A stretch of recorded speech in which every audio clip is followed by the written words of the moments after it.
우리의 가장 큰 소망이 주님과 늘 동행하는 것이 아닌가 싶습니다. 오늘도 그런 소망을 가지고 주님 앞에 나왔는데 주님께서는 여전히 우리의 연약한 모습조차도 사랑해 주시는 줄로 믿습니다.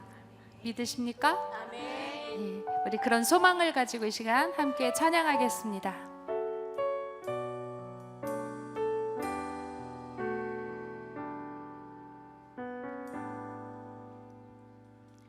내 모습 이대로 사랑하시네. 연약함 그대로 사랑하시네. 나의 모든 발걸음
나를 여전히 사랑하고 계심을 믿으십니까?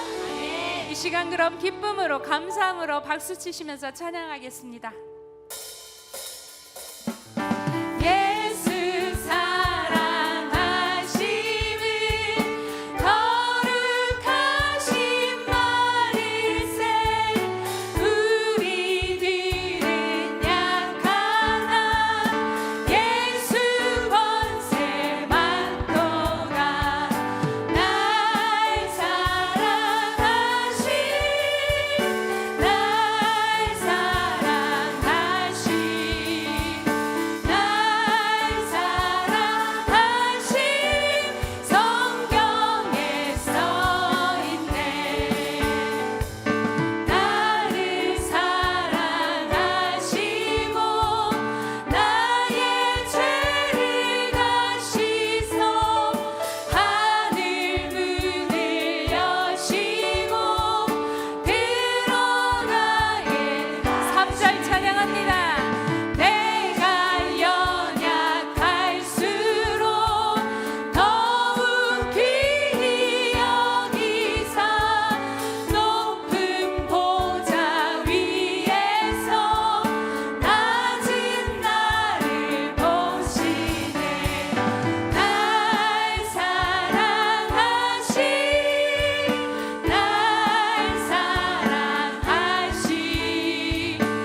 내 손에 들려있는 지팡이 사용하셔서 주님만이 주 되심을 나타내소서. 맡겨주신 사명을 감당할 힘을 주시고 주 이름만 높이게 하소서.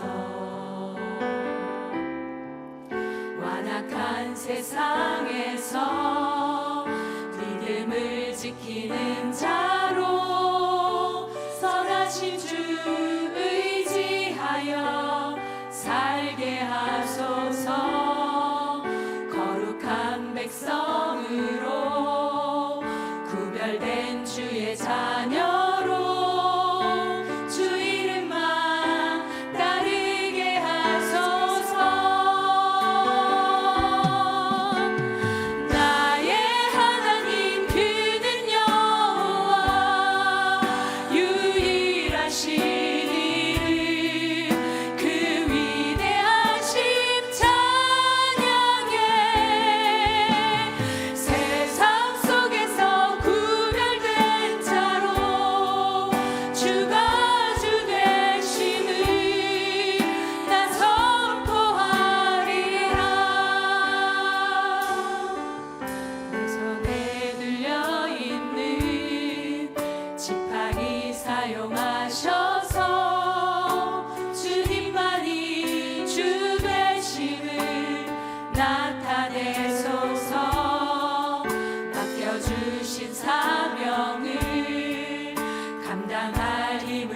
주시고 주 이름만 높이게 하소서. 완악한 세상에서 믿음을 지키는 자로 선하신 주 의지하여 살게 하소서. 거룩한 백성으로 구별된 주의 자녀로 주 이름만 따르게 하소서. 나의 하나님 그는 여호와 유일하신 이를 그 위대하심 찬양해. 세상 속에서 구별된 자로 주가 주 되심을 난 선포하리. 나의 하나님 그는 여호와 유일하신 이를 그 위대하심 찬양해. 세상 속에서 구별된 자로 주가 주 되심을 나 전심으로 찬양합니다. 나의 하나님 그는 여호와 유일하신 이를 그 위대하심 찬양해. 세상 속에서 구별된 자로 주가 주 되심을 나 선포하리. 나의 하나님 그는 여호와 유일하신 이를 그 위대하심 찬양해. 세상 속에서 구별된 자로 주가 주 되심을 나 선포하리라. 이 시간 함께 기도했으면 좋겠습니다. 주님, 우리에게 맡겨주신 자리에서 우리가 믿음으로 서겠습니다. 주님, 내게 맡겨주신 자리에서 믿음으로 그 자리를 섬기겠습니다. 내게 맡겨주신 자리를 지키겠습니다. 나를 통하여 하나님의 열심을 보게, 또 하나님 내 삶을 통하여 역사하여 주시옵소서. 하나님, 그렇습니다. 부족하고 연약한 존재이지만 여전히 사랑하여 주셔서 주님의 일을 행할 수 있도록 인도하여 주셔서 참 감사합니다. 오늘도 그 유일하신 그 하나님만을 바라보며 나아가길 소망합니다. 오늘도 이 예배 가운데 임재하여 주시옵시고, 오늘도 말씀 전해주실 목사님 능력의 팔로 붙잡아 주셔서 목사님을 통하여 선포되어 주는 그 말씀이 나를 향한 말씀이 되게 하여 주시옵소서. 이 예배가 주님께서 기뻐 받으시는 그런 예배가 되길 소망하며 이 시간 함께 다 같이 통성으로 기도하겠습니다. 주님, 그렇습니다. 주님은 유일하신 하나님이십니다. 이 땅 가운데 유일하신 나의 하나님, 아버지, 정말로 이 세상에서 내가 구별된 자로 살아가길 소망합니다. 하나님, 세상에 속한 자가 아니라 나는 하나님께 속한 자이며 믿음으로 선포하며 나아갑니다. 아버지 하나님, 아버지 구별된 자로서 아버지 하나님 세상에 여전히 아버지 하나님 주가서 아버지 너무너무 사랑하시는 아버지 하나님 구별된 자로서 아버지 하나님 나의 연약함 존재하고 사랑해 주시는 나를 유일하게 아버지 사랑해 주시는 나를 끝까지 사랑해 주시는 나의 환경의 문제가 아니라 아버지 나의 삶의 문제가 아니라 하나님과 떨어져 사는 것이 문제임을 알게 하여 주시고 주님과 주님을 끝까지 붙잡고 나아가는 나의 삶을 끝까지 도와주시옵소서.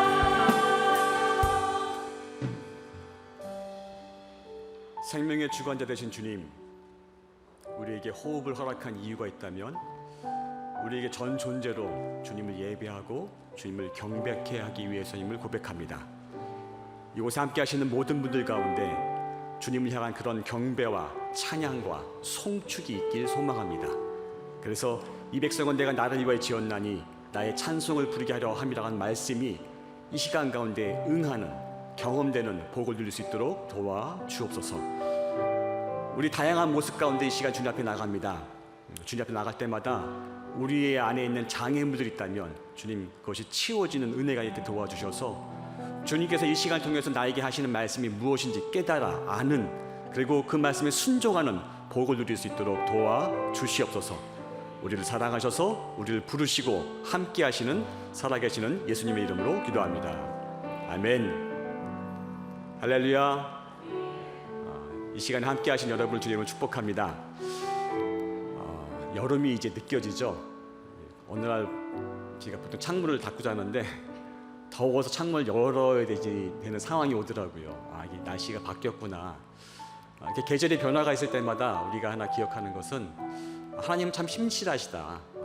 겨울이 되면 언제 따뜻해지나 이러다가 봄이 온 다음엔 언제 이제 여름이 올까 하지만 어느새 여름이 와 있지 않습니까? 우리와 같이 이렇게 변화무쌍한 게 아니라 하나님은 신실하셔서 우리에게 가장 정확한 때에 정확한 방식으로 이런 자연 환경도 우리 인생도 이끌어 가신 주님을 찬양합니다. 그런 마음을 좀 품고서 여러분을 서로 축복했으면 좋겠습니다. 그렇게 우리와 자연하고만 언약을 맺은 것이 아니라 우리를 하나님의 백성으로, 언약의 백성으로 삼으신 그 언약을 기억하면서 서로 축복했으면 좋겠습니다. 당신은 하나님의 언약 안에 있는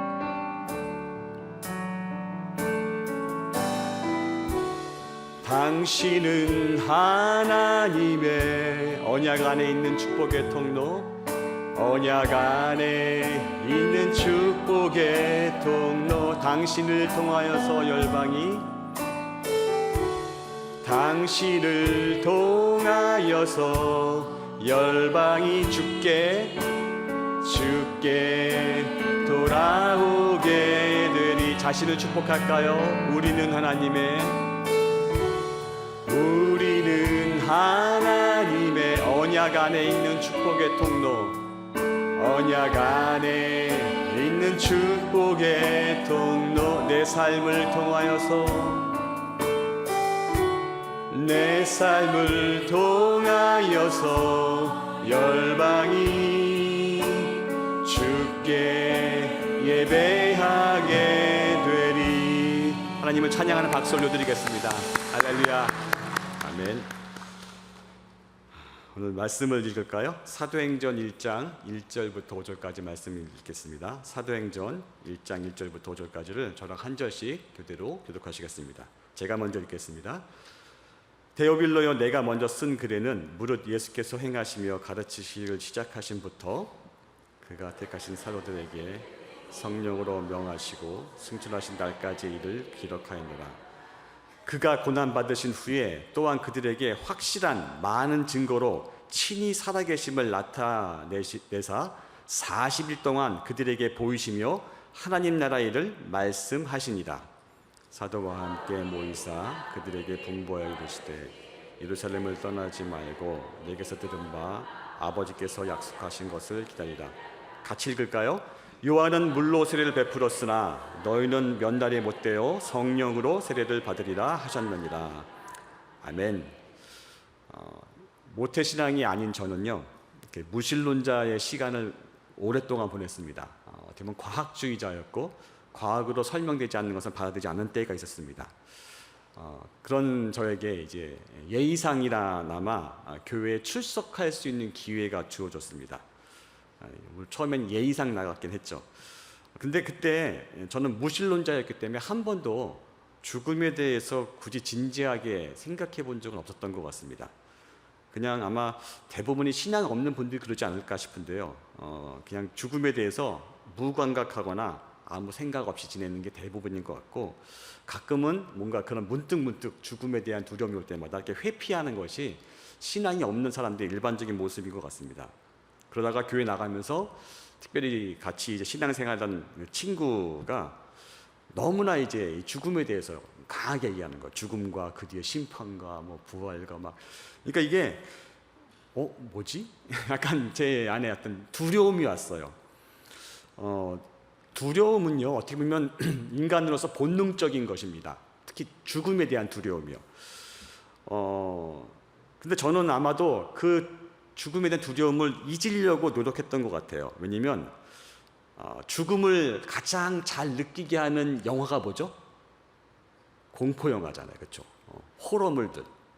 제가 신앙생활 하기 전에 청년 한 고등학교 무렵이죠. 그때 주로 봤던 영화들이 호러물이에요. 공포물, 괴기스러운 공포물. 사람들이 막 죽어나가고 막 여러분 별로 안 좋아하시죠? 뭐 전설의 고향 같은 것도 잘 안 보시죠? 아무튼 저는 그런 걸 되게 좋아했어요. 특별히 아주 죽음이 이렇게 피부로 느껴질 만한 그런 공포물들을 좋아했습니다. 그리고 영화니까 그래 그냥 영화니까 이렇게 감정 처리를 해버리는 거죠. 죽음이 오면 그런 것을 여길 수 있는 어떤 그런 걸 했던 기억이 납니다. 여러분 어떠십니까? 죽음에 대해 생각하게 되면 회피하십니까? 아니면 뭐 다들 죽는 거지라고 그냥 이렇게 덤덤하게 지내십니까? 내가 죽는다는 사실을 직면하는 것은요, 하나님의 특별한 은혜에 속합니다. 죽음을 직면한다는 자체가 예수 그리스도를 향한 첫 발걸음이기 때문에 그렇습니다. 그래서 죽음에 대한, 왜냐하면 죽음 이후에는 결국은 부활과 심판이 있기 때문에 그렇습니다. 그래서 제가 지난 시간에 결국 우리가 죽음을 두려워하지 않을 이유가 있다고 한 것은 육신의 죽음이 끝이 아니라 무엇이 끝이라고요? 주님 앞에 서는 날, 주님의 날에 그때 우리가 인생의 마지막이기 때문에 육신의 죽음 자체를 너무 두려워하지 말라고 말씀해 드렸습니다.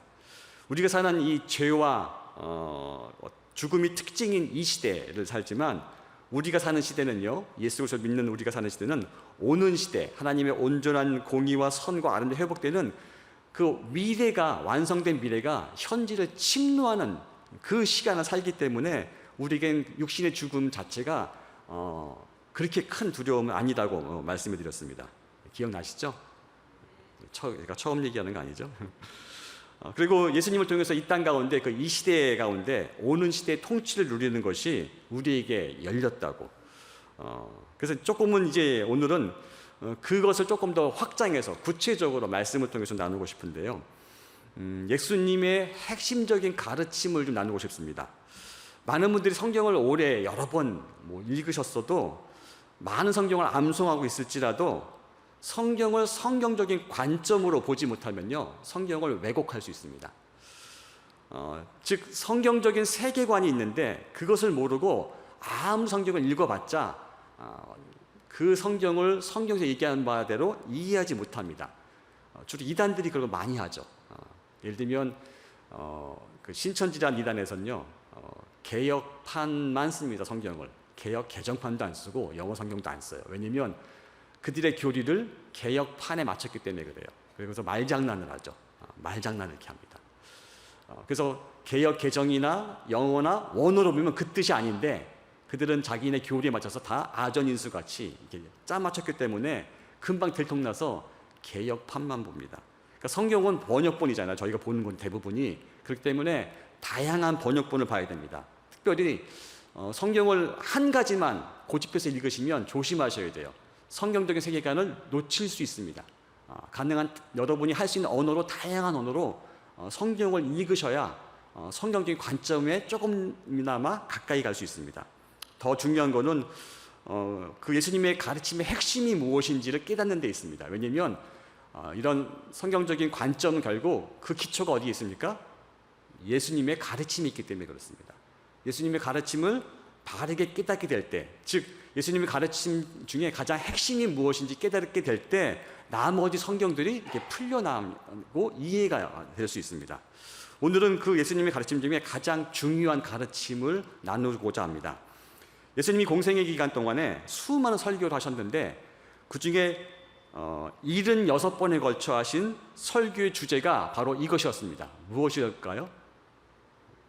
5글자. 하나님 나라. 예수님의 설교 주제에 그 많은 설교 중에 76번이나 하나님의 나라라는 주제로 설교하셨습니다.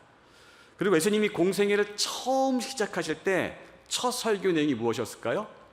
한번 볼까요? 마가복음 1장 15절 말씀을 세 번 같이 읽겠습니다. 시작. 때가 찼고 하나님의 나라가 가까이 왔다. 회개하여라. 복음을 믿어라. 자, 첫 설교의 내용이 뭐죠? 하나님의 나라입니다. 하나님의 나라. 근데 이 말씀을 여러분이 우리말로 읽기 때문에 원래 하려는 그 내용을 조금 뉘앙스를 좀 잃어버리는 경향이 있습니다. 우리말에는요, 하나님의 나라가 가까이 왔다. 이게 느낌이 뭐예요? 가까이 왔다는 것은 왔다는 거예요? 아직 오지 않았다는 거예요?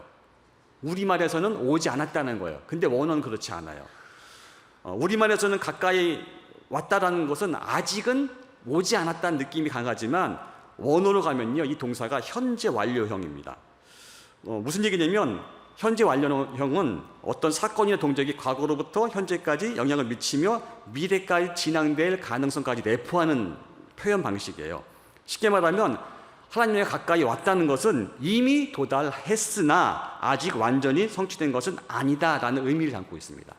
이미 도달했다는 것을 전제로 하고 있습니다. 하나님의 나라에 가까이 왔다, 이것을 좀 쉬운 말로 하면 하나님의 나라가 이미 우리 가운데 왔고 현재 진행 중이며 아직 완성은 되지 않았다라는 뜻입니다.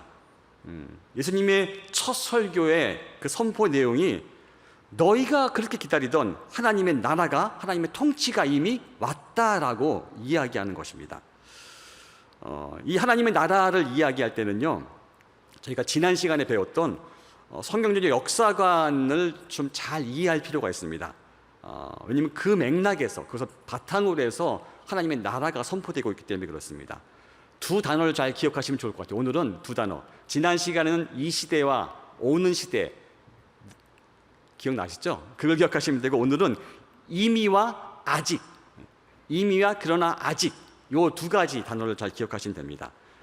하나님 나라는 이미 도래하였으나 아직 완성되지 않았습니다. 뒤쪽에 자세히 설명해 드릴게요.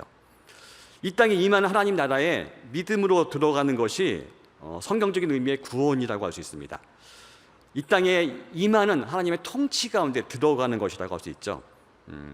예수님을 통해서 하나님의 나라가 이 땅 가운데 이미 임하였으나 아직은 온전하게 임한 것이 아니라 그게 언제 완성이 되는 거예요? 주님의 날에, 주님이 다시 나타나신 때에 하나님의 그 통치가, 하나님의 나라가 완전하게 임하게 되는 것입니다. 할렐루야.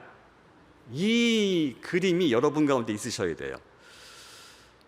그런데 조건이 있습니다. 하나님의 나라에는 누구에나 기회가 열려 있긴 하지만 누구나 들어가는 것은 아닙니다. 주의 날에 합당한 자로 여김을 받은 자만, 구원받는 자가 제한적이라는 것을 성경이 분명히 이야기해주고 있죠. 여러분들에게는 하나님의 나라가 합당하게 여러분에게 주어지는 그런 은혜가 있기를 소망합니다. 아멘 안 하신 분은 어떻게 알만 하시려고 하시나. 예수님이 부활하신 다음에도 이렇게 첫 설교, 또 설교의 내용이 다 하나님 나라였지만 부활하신 다음에도 어떤 내용이었을까요? 오늘 읽었던 사도행전 1장 3절만 읽어보겠습니다. 사도행전 1장 3절을 같이 한 목소리 읽도록 하겠습니다. 시작. 그가 고난 받으신 후에 또한 그들에게 확실한 많은 증거로 친히 살아계심을 나타내사 40일 동안 그들에게 보이시며 하나님 나라의 일을 말씀하시니라. 예수님이 부활하셔서 40일 동안 계시면서 예수님이 살아나셨다는 것을 분명히 보여주시면서 가르쳤던 가르침의 핵심이 뭐예요? 내용이 하나님의 나라예요. 그러니까 예수님은 시작과 과정과 부활하신 다음에도 그 모든 가르침의 핵심이 뭐가 있습니까? 하나님의 나라가 있습니다. 여러분 하나님 나라에 대해서 어떻게 생각하십니까? 저는 이것을 알았을 때 너무나 흥분돼서 하나님 나라에 대한 공부에 푹 빠져 지냈던 적이 있어요. 지금도 마찬가지지만 청년 시절에는 거의 한 몇 년 동안에 거기에 관계된 책들만 쭉 보면서 깊게 그 하나님 나라를 공부했던 그 행복한 시간이 있습니다. 사람이 뭔가 이게 푹 빠지면 행복하잖아요. 그렇죠? 아무것도 더 걱정이 없고. 여러분들은 어떠십니까? 그러니까 예수님의 어떤 그 설교의 정점이라고 하면 보통 산상수훈을 얘기합니다. 그리스도인으로서 어떤 삶을 살 것인가. 그 산상수훈의 정점에 뭐가 있습니까? 주님이 가르쳐 주신 기도가 있습니다. 주님이 가르쳐 주신 기도 안에 예수님의 가르침에 정점이 있는데 주님이 가르쳐 주신 기도의 구성이 딱 두 가지로 되어 있습니다. 하나는 우리를 위한 거고요. 하나는 하나님을 위한 겁니다. 근데 그 하나님을 위한 기도의 내용을 보면요, 이렇습니다. 마태복음 6장 9절에서 10절인데 여러분 다 외우시긴 하겠지만 같이 한번 읽어보겠습니다. 6장 9절부터 10절까지만 읽도록 하겠습니다. 시작. 그러므로 너희는 이렇게 기도하라. 하늘에 계신 나라가 임하시오며 뜻이 하늘에서 이루어진 것 같이 땅에서도 이루어지리이다. 자, 여기서 나오는 핵심 내용이 뭐죠? 나라가 임하시오며 뜻이 하늘에서 이루어진 것 같이 땅에서도 이루어지리이다. 하나님의 나라가 핵심이라는 걸 알 수 있습니다. 하나님의 나라가 빠진 예수님의 메시지는 약간 부수적일 수 있습니다. 핵심적인 내용은 아닙니다. 주기도문을 한 구절로 마태복음에서 요약한 것이 있습니다. 마태복음 6장 33절입니다. 같이 한번 읽어볼까요? 시작. 그런즉 너희는 먼저 그의 나라와 그의 의를 구하라. 그리하면 이 모든 것을 너희에게 더하시리라. 할렐루야. 주기도문이 외우기 힘드시면 이 말씀을 기억하시면 돼요. 이게 주기도문의 또 핵심을 다루고 있습니다. 하나님의 나라와 그 의를 구하는 것, 이것이 하나님이 우리의 왕으로서 하나님의 나라의 백성인 우리에게 그 통치권을, 그 다스림을 허락해달라는 그런 기도라고 할 수 있습니다. 주기도문은요. 그러니까 주기도문도 핵심이 바로 하나님의 나라죠. 그러니까 예수님의 마음의 중심에는 딱 키워드가 한 단어예요. 하나님의 나라. 여러분 하나님의 나라를 어떻게 이해하고 계시나요? 왜곡된 하나님의 나라에 대해서 두 가지만 말씀해 드릴게요. 하나님 나라를 어떤 장소적 제한으로 생각하시는 경향이 있는 것 같아요. 어떤 제국이나 군주의 통치되는 물리적 영역으로만 생각하는 왜곡이 하나 있고요. 또 한 가지 왜곡은 그리스도의 대부분 시간을 보내게 될 곳이라 여기는 어떤 천당 같은 곳이라고, 죽어서 가는 곳이라고 그 하나님의 뜻을 왜곡해서 아는 경향이 있습니다. 성경에서 얘기하는 하나님의 나라, 천국은요, 그런 뜻을 훨씬 넘어섭니다. 성경에서 뭐라고 얘기했는지를 좀 보도록 하겠습니다. 먼저 하나님의 나라라는 말은요, 마태복음에선 하나님의 나라, 하나님 나라라고 표현하고 있지 않고 하늘나라라고 표현하고 있습니다. 왜 그럴까요? 마태복음을 받는 저자들이 다 유대인들이었습니다. 유대인들은 그들의 어떤 문화 관습상 하나님, 여호와 이런 말을 입에 올리는 것을 조금 꺼려했어요. 그래서 조금 돌려서 말합니다. 그래서 하늘나라라고 표현한 것이지 우리가 세상에 살고 있는 그 하늘나라를 얘기하는 것이 아닙니다. 조금 개념이 달라요. 제가 이렇게 말씀드리면 어떤 분은 김진철 목사가 죽어서 천국 안 간대 라고 얘기했다고 오해하실지도 모르겠어요. 제가 얘기하는 거는 예수님이 가르치신 하나님 나라가 무엇인지 설명하는 것이지 우리가 죽음 이후에 어떻게 될 것인지 얘기하는 것이 현재는 아닙니다. 나중에 기회가 있으면 따로 말씀해 드릴 거예요. 나라라고 할 때는요, 여러분 나라 그러면 뭐가 떠오르십니까? 나라를 잃어버릴 때 뭐 때문에 나라를 잃어버리죠? 주권을 상실할 때, 통치권을 상실할 때 나라를 잃어버리지 않습니까? 그러니까 나라 그러면 제일 중요한 게 뭐예요? 주권이에요. 통치권이에요. 그게 없으면 나라는 더 이상 나라가 아닙니다. 남의 나라가 되는 거죠. 물론 그 주권이 있으면 거기에 뭐가 있습니까? 그 통치권 아래에 있는 백성들이 있을 것이고, 백성들이 있으면 그들이 살고 있는 어떤 영토, 영역이 있을 거예요. 그건 자연스러운 건데, 나라라고 할 때는 가장 핵심적인 게 바로 주권과 통치권입니다. 그래서 하나님의 나라라는 말을 조금 더 이제 성경적인 느낌을 살려서 번역한다고 할 때는 하나님의 나라보다는 하나님의 왕국이라는 표현이 더 어울려요. 하나님의 왕국. 그렇죠? 뭔가 피부에 와닿죠. 하나님이 왕이신 나라, 이런 느낌이 있잖아요. 하나님의 왕국. 그런데 이제 이단들 때문에 그 단어를 잘 못 써요. 이단에서 왕국이라는 말을 많이 쓰고 있거든요. 괜히 오해받을까 봐. 하나님의 나라 그러면 하나님의 왕국, 그 느낌이 훨씬 좋은데 저도 쉽게 못 씁니다. 괜히 이 방송 보시는 분 중에 또 이제 오해해서 무슨 이단이라고 또 오해할지 모르겠지만, 아무튼 하나님의 주권과 통치, 이 개념이 하나님의 나라라고 할 때는 핵심이라는 것을 먼저 잘 새기시는 게 필요합니다. 그러면 하나님의 주권과 통치가 실행되는 영역은 어딜까요? 당연히 하나님이 만드신 온 우주라고 할 수 있죠. 특별히 그 우주를 잘 돌보고 개발하라고 위임을 누구한테 했습니까? 하나님의 형상을 따라 지음받은 사람에게 했죠. 그러니까 그 사람도 하나님의 통치 아래에 있는 것이죠. 원래는. 그러니까 하나님의 형상으로 지음받았다는 것은요, 특별한 의미가 있습니다. 여러분이 동물하고 다른 점이 무엇입니까? 유전적으로 보면 거의 차이가 없는 부분 많죠. 가장 큰 차이는 성경 기초로 얘기할 때는 두 가지가 있습니다. 어떻게 보면 하나일 수도 있고, 하나님의 형상이란 말을 잘 이해할 필요가 있습니다. 사람은요, 누굴 닮았다는 겁니까? 하나님을 닮았다는 건데, 그 하나님을 닮은 것의 핵심이 뭐냐면 바로 이 온 우주에 대한 통치권을 위임받은 존재, 그런 뜻이 담겨져 있습니다. 통치권을 청지기로 위임받은 존재, 그 뜻이 있고요. 근데 여기에 또 하나 더 깊은 뜻이 하나 있는데, 사람은 관계적인 존재에서 그 통치권을 행사하는 거예요. 무슨 얘기냐면 하나님과의 바른 관계, 영적인 바른 관계, 자신과 자신의 바른 관계, 나와 이웃과의 바른 관계, 나와 이 온 우주와의 바른 관계 속에서만 그 통치권을 올바로 행사할 수 있는 존재, 이게 바로 하나님의 형상이란 단어의 뜻이라고 할 수 있습니다.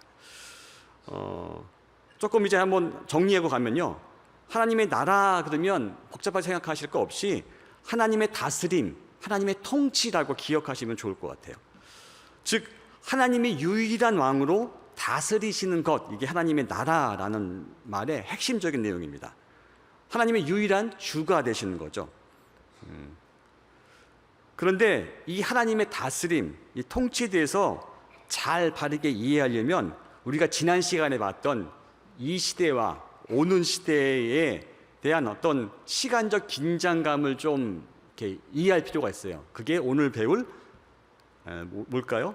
이미와 아직이란 뜻입니다. 이미와 아직.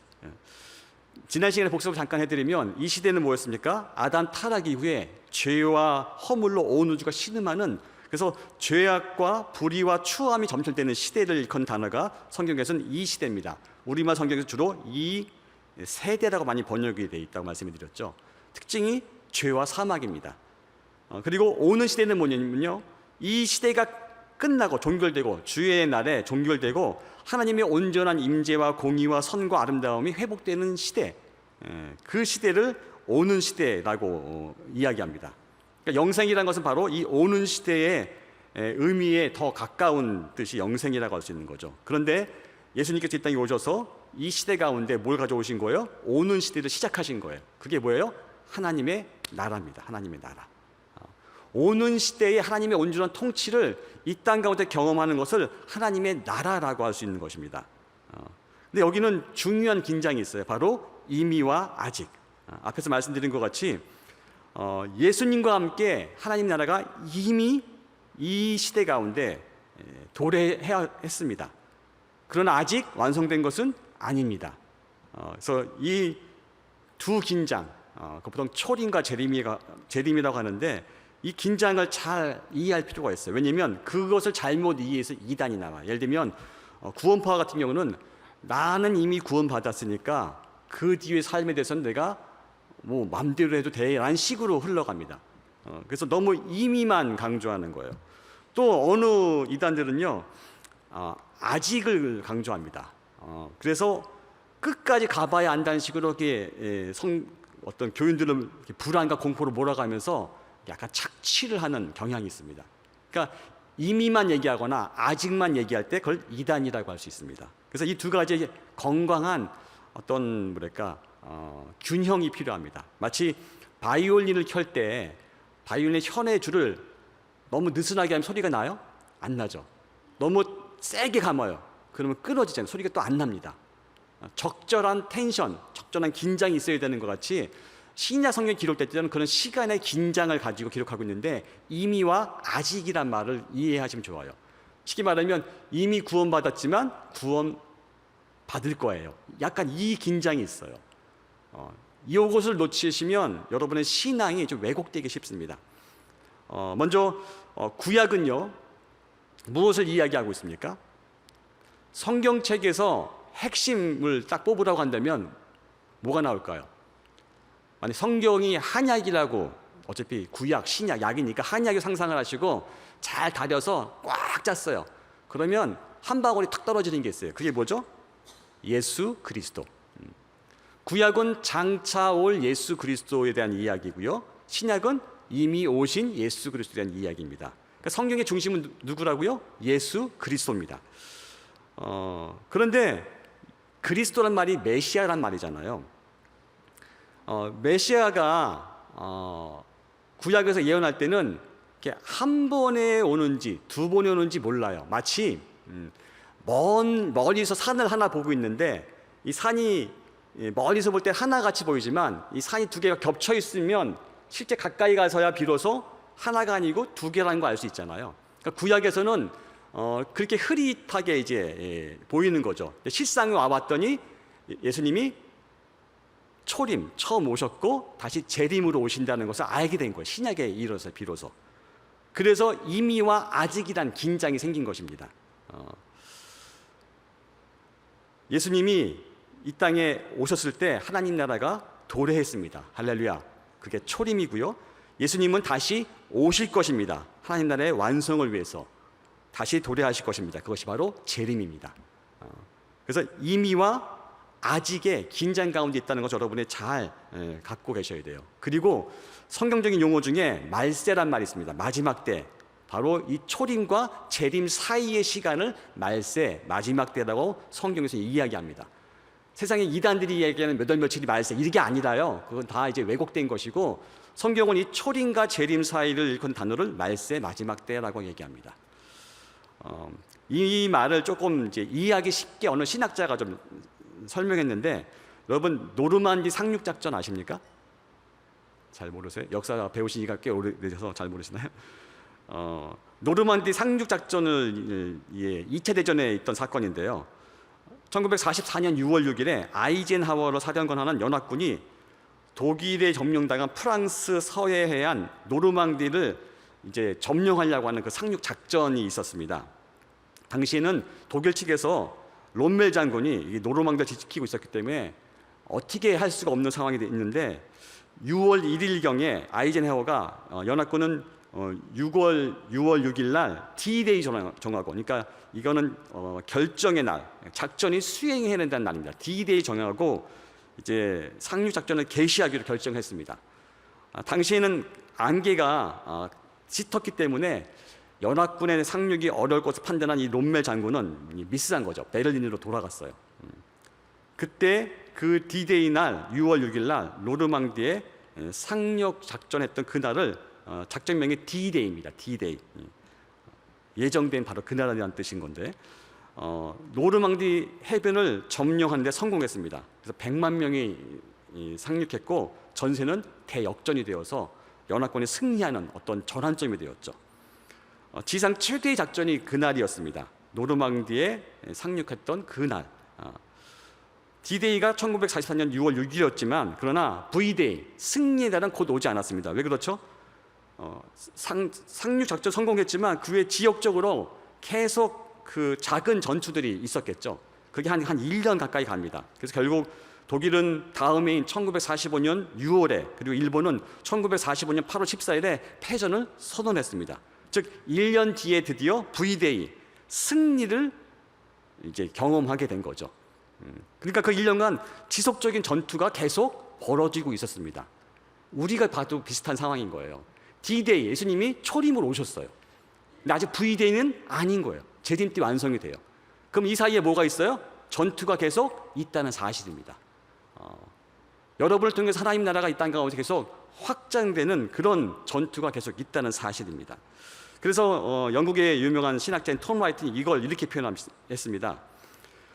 우리는 하나님 나라에 이미 들어왔습니다. 즉 구원받는 그분 걸 인용해드리면, 기독교인의 삶이란 바로 이 D-Day와 V-Day의 긴장 가운데 산다라고 강조하고 있습니다. 그러니까 영적인 어떤 그런 긴장감이 우리 안에 있으셔야 돼요. 나는 구원받았으니까 아무것도 하지 않아. 이거는 성경적인 가르침이 아닙니다. 그렇다고 불안해서 주님이 다시 오실 때까지 막 이렇게 긴장감 너무 불안해가지고 어떤 억압감도 그것도 아니고요. 이미 승리했지만 완성된 승리가 또 있는 거죠. 그 긴장을 계속 갖고 있는 것이 성경을 성경적으로 보는 관점을 갖는 방법 중에 하나입니다. 예수님이 말씀하신 하나님 나라는요, 현재이면서 미래이기 때문에 그렇습니다. 완성된 미래는요, 오는 시대는 바로 이 시대를, 현지를 침노하고 있는 중입니다. 누굴 통해서? 바로 여러분을 통해서. 여러분의 삶을 통해서 하나님의 나라가 확장되고 있는 중입니다. 할렐루야. 성경은요, 결국 하나님의 왕국, 하나님의 나라 이야기입니다. 시작부터 끝이. 시작은 뭐였죠? 하나님이 왕국을 세우심으로 시작합니다. 그게 창조의 이야기죠. 그 창조의 이야기를 잘 보시면요, 죄가 들어오기 전에 그 모습을 한 단어로 표현하면 샬롬입니다. 샬롬. 샬롬은 성경적인 용어인데요, 우리말 성경에는 그게 뭐 평화, 평강, 평안 다양한 번역을 가지고 있지만 원어로 가면 샬롬입니다. 샬롬에는 이런 뜻을 담고 있습니다. 완전함, 하나됨, 조화로움, 번영, 건강함, 충만함, 하나님과 개인적 관계에서 내적인 조화가 되고 다른 사람과 관계에 문제가 없는 어떤 이런 온전한 역동적인 상태를 일컫는 단어가 샬롬입니다. 이것을 성경적 용어로 그대로 표현하면 하나님이 천지 만물을 다 만드신 다음에 보시기 어땠다고 나옵니까? 심히 좋았더라. 이게 바로 샬롬의 상태를 얘기합니다. 죄가 없는 가장 아름다운 이상적인 상태. 근데 이 상태는 창세기 나오고요, 그 다음에 또 어디 나옵니까? 성경의 맨 마지막 장인 요한계시록에 나옵니다. 왜 그렇죠? 좀 이따 설명하겠지만 하나님이 완벽히 만드신 이 세계를 누가 망쳤어요? 그 왕국에 뭐가 일어났습니까? 반역이 일어났어요. 반역. 누가 반역을 일으켰죠? 최초의 사람이 반역을 일으켰습니다. 타락했죠. 죄를 지어서 하나님의 통치로부터 멀어졌습니다. 그럼 어디로 가는 거예요? 죄의 종로로 사는 거고 죽음으로 가는 거예요. 하나님이 생명의 빛이신데 생명으로 떨어지니까, 빛으로 멀어지니까 결국 죽음과 타락, 사탄의 종로로 탄 존재가 된 것이죠. 왕국의 반역이 일어났습니다. 그러나 하나님은 자신이 만드신 피조 세계를 결코 포기하지 않으셔서 어떤 일을 하십니까? 회복의 시작을 하십니다. 그래서 언약을 맺기 시작하죠. 노아와 언약을 맺었고 아브라함과 언약을 맺었고 계속 언약을 맺습니다. 그래서 결국 이스라엘과 언약을 맺죠. 그러나 그 결국은 뭐죠? 실패였습니다. 사람의 실패였죠. 그래서 하나님이 친히 사람이 되실 땅에 오셨습니다. 누구시죠? 예수 그리스도. 그러니까 왕으로 다시 등극하신 거예요. 뭘 위해서? 회복의 성취를 위해서. 결국 교회의 사명은 뭡니까? 이 땅에 오신, 왕으로 오신, 죄와 사망의 공세를 이기시고 하늘나라를 이루신 그분에 대한 소식을 펼치는 게 교회의 사명입니다.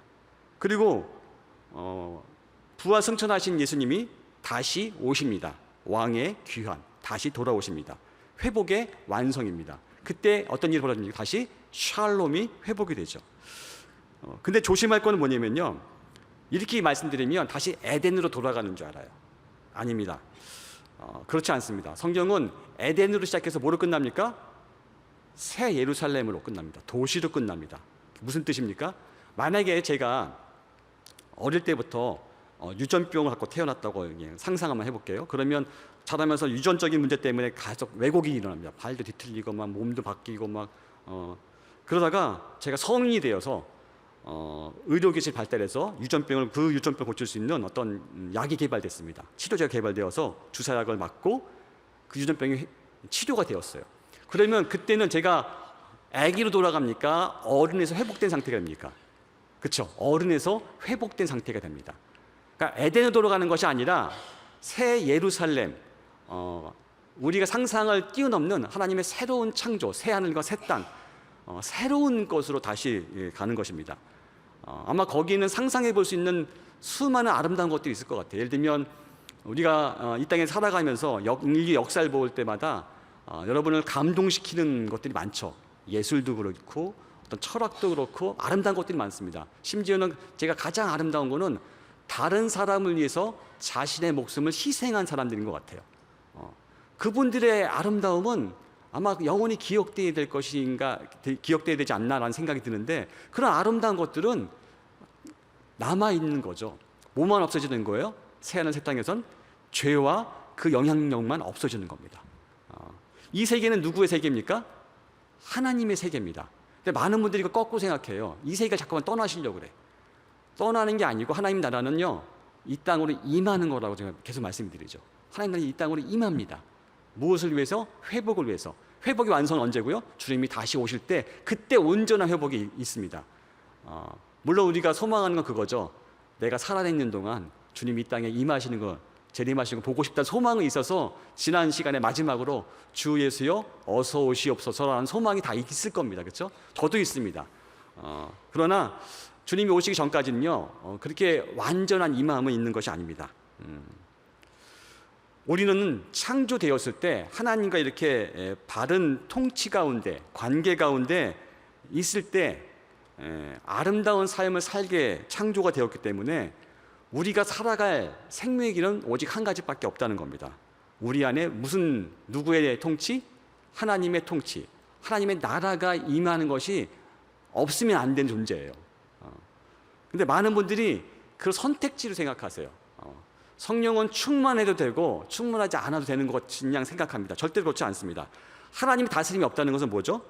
사탄과 죄의 죽음의 영향 가운데 있는 겁니다. 마치 빛의 부자가 어둠인 것 같이. 선택지가 없어요, 저에겐. 근데도 많이 선택지 있는 것 같이 조금 덜 열심히 할 수 있고 하나님의 나라에 조금 덜 들어갈 수 있는 것 같이 착각하는 경향이 있습니다. 오늘 말씀 좀 정리하면서 어느 집사님의 이야기가 생각이 나는데, 저한테 개인 상담을 요청하셔서 얼마 전에 상담을 했었습니다. 그분의 어떤 고민은 뭐냐면, 아는 건 좀 있었어요. 설교 말씀 들어서 이렇게 살아야 되는 것도 알고, 때로는 그 설교 말씀 듣고 어떤 감동이 되어서 한번 저렇게 살아봐야지 하지만 그게 잘 됩니까? 그렇죠. 여러분 잘 되실지 모르지만 그분은 고민이 그거예요. 잘 안 된다는 거예요. 그럼 어떻게 하면 좋겠냐는 거죠. 여러분 그런 고민 없으십니까? 하나님의 뜻을 발견하고 하나님의 뜻을 따라 살려고 애를 쓰는 것 되게 중요한데 잘 되지 않는다는 게 힘든 것 같습니다. 하나님의 뜻을 발견하는 것하고 하나님의 뜻대로 사는 것은 전혀 다른 차원이라는 것을 우리는 고백할 수밖에 없죠. 그래서 제가 이렇게 표현할 수 있습니다. 하나님의 뜻보다 더 중요한, 하나님의 뜻을 발견하는 것보다 더 중요한 것이 있습니다. 뭐가 있을까요? 바로 왕이신 예수 그리스도, 그분이십니다. 그분이 우리를 온전히 다스릴 때만 우리는 하나님 나라 가운데 있을 수 있고요, 하나님의 역사를 경험할 수 있습니다. 하나님의 뜻이 우리의 삶에 이루어질 수 있는 유일한 길은요, 오직 예수 그리스도가 우리 가운데 통치자로, 왕으로 임하실 때문에 그렇습니다. 그것을 여러분의 익숙한 단어라면 성령 충만할 때만 가능합니다. 내가 바른 선택을 해서 역사가 일어나는 것이 아니라요, 하나님의 나라가, 예수님의 통치가 우리 가운데 성령을 통해서 이루어질 때 하나님의 역사는 일어납니다. 여러분의 삶 속에 변화가 일어나는 거죠. 그 변화가 뭐죠? 말씀에 순종하는 삶입니다. 그래서 우리가 해야 될 가장 중요한 건 뭘까요? 하나님의 통치가 우리 가운데 지속적으로 머물 수 있도록, 임할 수 있도록 하는 것입니다. 하나님의 뜻을 깨닫는 것도 중요하지만 더 중요한 건요, 하나님의 통치가 우리 가운데 없으면 오호라 나는 곤고한 자로다 라는 고백밖에 안 나와요. 근데 생명의 성령의 법이 내 안에 있을 때, 하나님의 통치가 내 안에 이루어질 때는요, 그때는 참된 자유와 기쁨과 평안이 있습니다. 여러분 가운데 그런 은혜가 있길 소망합니다. 하나님의 나라라는 단어가 성경에 나올 때는요, 동사가 딱 4개의 세트가 2 종류가 나옵니다. 하나는 하나님의 나라가 임하다. 그럼 여러분 어떻게 하셔야 돼요? 들어가야죠. 또 하나가 나오는 게 하나님의 나라를 주시다. 그럼 어떻게 합니까? 받아야죠. 물론 전제가 있습니다. 하나님 나라가 임할 때 믿음으로 바라보고 들어가야 됩니다. 믿음이 없으면 보이지 않기 때문에 하나님 나라를 우리에게 주실 때 믿음으로 받으셔야 합니다. 거기서 믿음이 필요합니다. 우리 마음의 삶의 중심에 하나님의 통치가 이루어질 때 우리는 예수 그리스도의 제자다운 삶을 살아낼 수 있습니다. 우리의 마음의 보좌에 오직 예수 그리스도가 왕으로 좌정하셔서 우리를 다스릴 때만 하나님 나라의 그 통치를 우리는 경험하는 그 샬롬을 누릴 수 있습니다. 여러분 가운데 그런 샬롬이 경험되는 은혜가 있길 축원합니다. 제가 청년 때요 헌금송을 한 적이 있었습니다. 그때는 워십 댄스라고 아시죠? 워십 댄스를 했었습니다. 근데 사건이 발생했어요. 찬양이 끝나자마자 예배가 멈췄습니다. 이유는 간단합니다. 그 당시 담임 목사님께서 울음을 주체하지 못하시는 거예요. 근데 담임 목사님만 그런 게 아니라 모든 성도들이 울음을 주체 못했어요. 성령이 강하게 임하신 거죠. 하나님의 통치가 임하신 겁니다. 아무도 예배를 진행할 수 없었어요. 한참 한 10분 이상을 예배가 정적으로 다 여기서 우는 소리밖에 없었습니다. 그 예배가 다 끝났을 다음에 저한테 이제 두 분이 그 예배에 대한 반응을 말씀하시는데, 한 분은 음악을 전공하신 분인데 그렇게 얘기하시더라고요. 얼마나 연습을 많이 했으면 이렇게 큰 감동을 줄 수 있어? 그렇게 얘기하셨고, 또 기도하시는 권사님이 저한테, 제 영적인 스승 같은 분이신데 저한테 이렇게 말씀하시더라고요. 준철아, 교만하지 마. 이건 하나님이 하신 거야. 그분이 정답을 말씀해 주시더라고요. 그때 불렀던 찬양이 지금 결단 찬양을 부를 찬양입니다. 예수 우리 왕이여 이곳에 오셔서 보좌로 주여 임하사 찬양을 받아주소서. 주님을 찬양하오니 주님을 경배하오니 왕이신 예수여 오셔서 좌정하사 다스려 주소서. 이 찬양하시면서 여러분의 마음 중심에 예수 그리스도의 통치가 있기를, 예수를 다시 모시는 그런 은혜가 있길 소망합니다. 예수 우리 왕이여 같이 찬양하시겠습니다.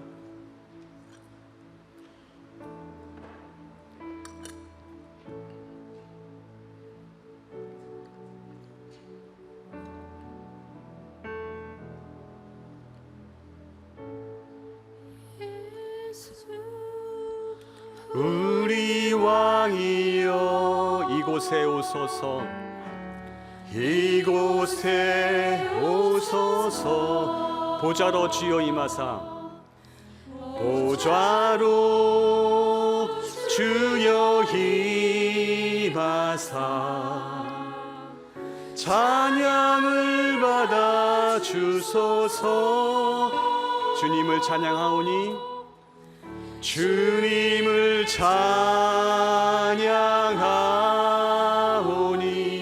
주님을 경배하오니 주님을 경배하오니 왕이신 예수여 왕이신 예수여 오셔서 좌정하사 다스리소서. 한 번 더 고백하겠습니다. 예수 우리 왕이여 예수 우리 왕이여 이곳에 오소서, 이곳에 오소서. 보좌로 주여 임하사 보좌로 주여 임하사 찬양을 받아 주소서. 주님을 찬양하오니 주님을 찬양하오니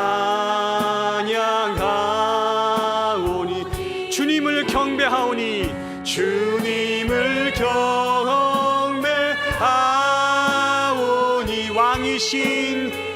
왕이신 예수여 오셔서 좌정하사 다스리소서. 주님을 찬양하오니 주님을 찬양하오니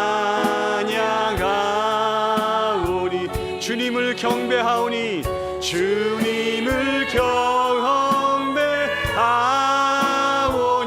왕이신 예수여 왕이신 예수여 오셔서 좌정하사 다스리소서.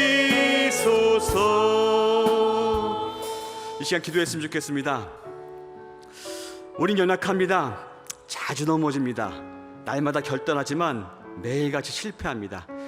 우리의 결단과 노력으로 절대로 하나님 나라를 누릴 수 없습니다.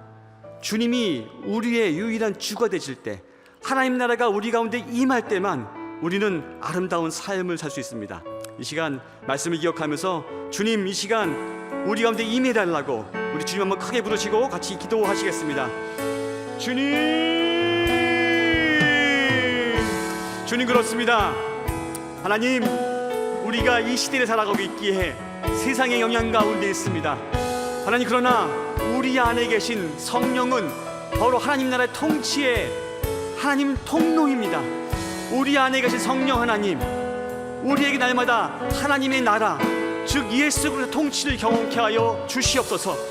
우리의 감정이나 우리의 생각이나 우리의 마음의 원함을 따라가지 않게 도와주시고 성령을 따라 살게 도와주옵소서. 주의 말씀을 따라 살게 도와주시옵소서. 주님을 따라 살 때 그것은 생명의 길이고 우리 내면의 속삭임을 따라갈 때 그것은 사망의 길입니다. 죄와 사망의 권세의 길입니다. 하나님, 날마다 그것에 속지 않게 도와주시옵고 우리에게 살아 역사하시는 그 성령의 인도하심을 따라 하나님의 그 통치를 따라 하나님의 그 나라 가운데 거하는 은혜가 있게 도와주시옵소서. 그래서 하나님 아버지, 우리 삶의 한 걸음걸음마다 주님이 인도하시고 주님이 역사하시는 흔적이 나타나길 소망합니다. 주님의 뜻이 하늘에서 이루어진 것 같이 우리 삶 가운데 이루어지길 소망합니다. 하나님, 그런 능력으로 주의 나라는 말에 있는 것이 아니라 능력과 큰 확신하고 말씀해 주셨는데 그런 능력과 큰 확신을 날마다 경험케 하여 주시옵소서. 주님 아버지, 친히 저희 가운데 임재하셔서 저희를 통치하여 주시옵소서. 저희의 생각을 다스려 주시고 저희의 감정을 다스려 주시고 저희의 의지를 다스려 주시고 저희의 육체를 다스려 주시고 저희의 관계를 다스려 주시고 저희의 전 존재를 다스려 주시옵소서. 날마다 다스려 주시옵소서. 그 주님께서 빚고자 하신 대로 아름답게 빚어가 주시옵소서. 그래서 우리 안에 있는 하나님의 형상이, 왜곡된 형상이 바르게 회복되게 도와주시고 주님의 형상을 우리 가운데, 서로 가운데 볼 수 있도록 도와주시옵소서. 우리가 주님을 부르시는 것, 주님을 주님이라고 부르는 것처럼 우리 삶 가운데 하나님의 주되심이 나타날 수 있도록 도와주시옵소서.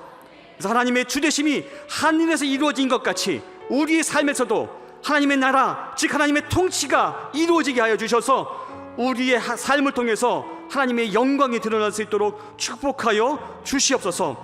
우리 안에 그런 하나님 나라에 대한 소망이 있길 소망합니다.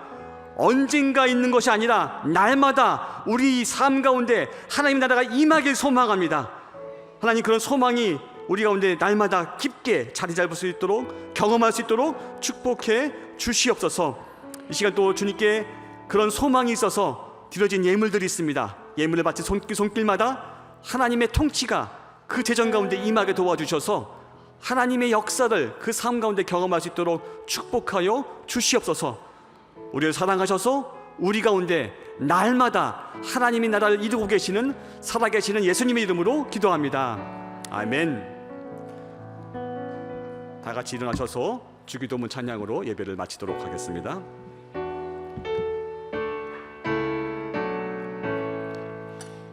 하늘에